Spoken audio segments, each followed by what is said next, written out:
Good afternoon. Welcome to Jim Munley's World of Weather. You clicked on to long-range weather forecast discussion for March 27th to April 10th. From March 27th to the 31st, we have a ridge here that still remains over the Northeast Pacific, Eastern Pacific.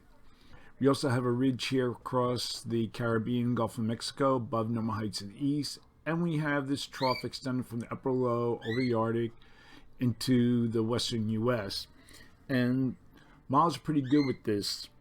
As you look at the various models. So during this period, we're going to go back here to this map.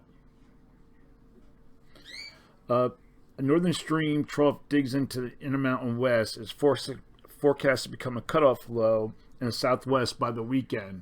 And here we are Saturday. And we can see our low developing. This is the surface reflection, and the system is forecast to then lift east northeast, lifting east northeast from the southern plains ahead of the next trough that will be moving into the west.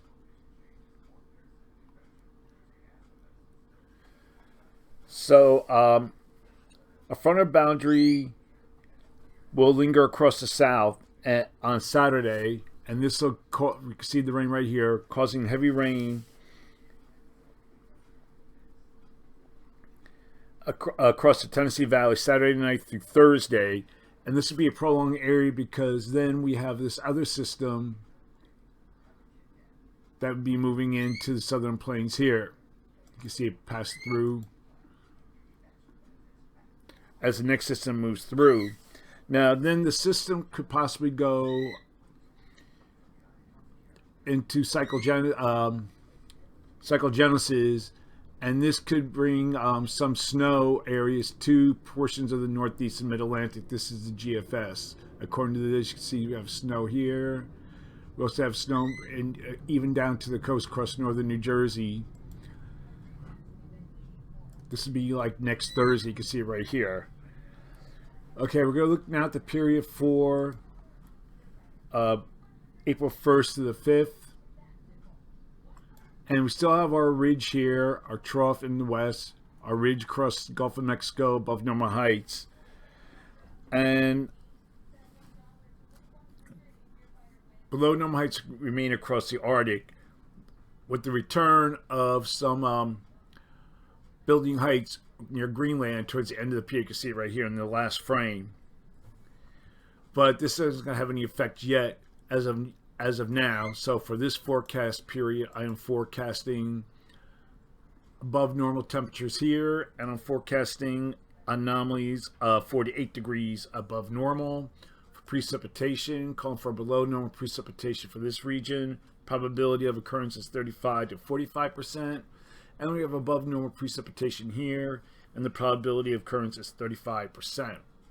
Now, this is where things might get interesting. We're going to look at the period now for April 6th to the 10th. And we're going to see what's going on over in Asia.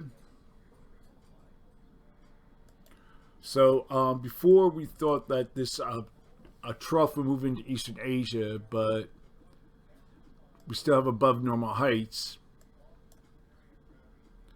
So this, we have above normal heights here. So this doesn't favor a trough in the east, as some models are indicating. We'll go back and look here. Now, during this period,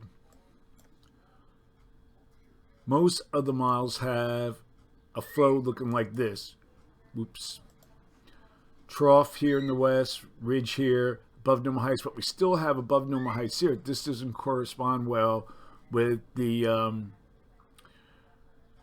teleconnection, because during this time the NAO and the AO are forecast to be negative, slightly negative, and we have a ridge over that correlates. This doesn't correlate with the ridge over in Eastern Asia.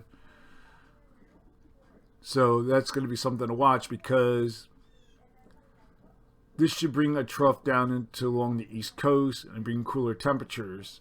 We have to see how that develops. So And this could because like the MJO will be going to phase 7, and that's a mild phase for much of the country, especially the east.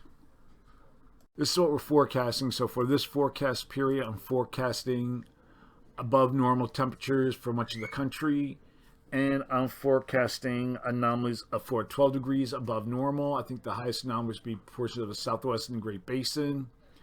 And for precipitation, calling for below normal precipitation for much of the country, and the probability of occurrence is 35 to 50%.